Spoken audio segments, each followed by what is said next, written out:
Avanterre, c'est un nouveau projet, mais c'est un projet collectif. C'est pendant tout le mois de décembre, on va voir comment ça se passe.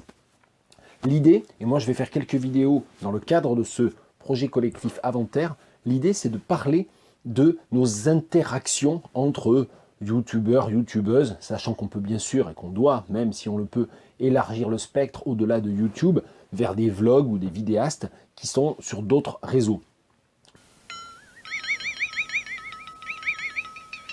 Bon, moi, par paresse ou par facilité, au début, il y a 5 ans, j'ai ouvert mes 2 chaînes vidéo sur YouTube et plus on avance, plus c'est compliqué et lourd et quasiment inenvisageable de penser à tout faire migrer vers des plateformes qui sont certainement moins dépendantes des GAFA, ça c'est évident, qui ne sont pas les mêmes machines que les GAFA, mais qui aussi ont un défaut de visibilité important. Donc maintenant, tout mon réseau s'est constitué sur YouTube et donc c'est pour ça que je suis sur YouTube. Alors cela étant dit, l'autre point dont on doit parler dans Avanterre, c'est pourquoi ça compte d'avoir des abonnés ou pourquoi c'est important de s'abonner aux chaînes YouTube à condition de disposer soi-même d'un compte Google YouTube. Mais ça, j'en parlerai dans une autre vidéo. Pour ce premier épisode de mes Avanterres à moi, je vais vous parler de 2 chaînes vidéo qui comptent beaucoup pour moi et sur lesquelles je me rends très régulièrement. Pour commencer, je vais vous parler de la chaîne de Juliette Cortez. Alors Juliette Cortez, ça fait plusieurs mois qu'elle n'a quasiment pas fait de vidéo et elle a actuellement à peu près 70 abonnés et je vous mets tous les liens en dessous, bien entendu, ainsi que l'explication du projet global Avanterre. Juliette Cortez, elle fait des lectures de texte qu'elle lit très très bien, avec le plus souvent des images d'elle en légère contre-plongée. C'est très bien filmé, la captation du son est très bonne et bien meilleure que ce que moi je peux faire. Et elle lit toujours des extraits littéraires très intéressants. Et donc c'est une vlogueuse un peu rare. Elle ne poste pas souvent actuellement. Ça fait plusieurs mois, je pense, qu'elle a interrompu son activité. Mais c'est aussi l'occasion pour moi de vous dire d'aller voir chez elle un peu ce qui se passe. Comme il n'y a pas énormément de vidéos, eh bien, vous ne pouvez même pas prétexter du foisonnement pour vous dire oh là là, il y a trop de choses, je ne sais pas où aller chercher, ce qui est peut-être quelque chose qu'on se dit quand on vient chez moi, c'est possible.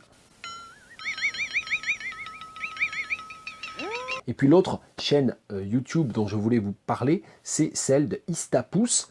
Je vous mets là encore tous les liens en dessous. Hervé Loire, qui est un improvisateur stéphanois, c'est comme ça que je vais le définir, et qui a plusieurs différents projets, certains en cours, d'autres apparemment achevés ou temporairement achevés sur sa chaîne. Et le principe, c'est qu'il se représente toujours, généralement seul, parfois avec des acolytes, et qu'il improvise in situ un certain nombre de situations, généralement de situations de paroles, qui sont des situations soit un peu absurdes, un peu aberrantes, soit des situations entièrement créées, soit parfois des sortes de principes un peu situationnistes, et notamment je pense aux vidéos qu'il a enregistrées dans les supermarchés où il lit les noms des produits, il se filme avec la caméra au niveau du rayon et il se filme en train de lire les noms et les prix de produits que nous ne voyons pas. Et ça c'est vraiment des vidéos qui ne sont pas forcément je pense les plus vues ou les plus appréciées de sa chaîne.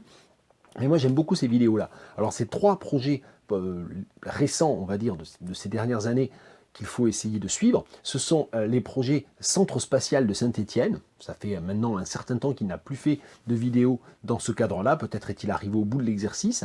La vie en selfie, il y en a à peu près 70. Et la vie en selfie, eh bien, là, pour le coup, il y a de quoi voir. Alors, c'est des vidéos courtes en général, ça fait 4 ou 5 minutes. Il faut vraiment aller voir ça, la vie en selfie. Et puis le dernier, et là, je dois avouer que j'ai pas encore eu le temps de les regarder, parce que ça fait que quelques jours qu'il a commencé ce projet. Il y a 7 vidéos déjà dans cette playlist, si j'utilise la terminologie YouTube. C'est le projet Une Disposition. Et donc là, ça, je n'ai pas encore commencé à aller les voir.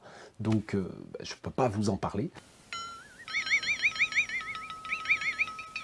Pour aujourd'hui, je vous encourage à aller vous abonner si vous avez un compte YouTube, à vous abonner chez moi déjà, si ce n'est pas déjà fait, mais surtout à aller regarder, à être curieux, à aller voir du côté de chez Juliette Cortez, du côté de chez Hervé Loire Istapousse, les différentes vidéos qui y figurent, et là encore bien entendu, à vous abonner à ces chaînes YouTube.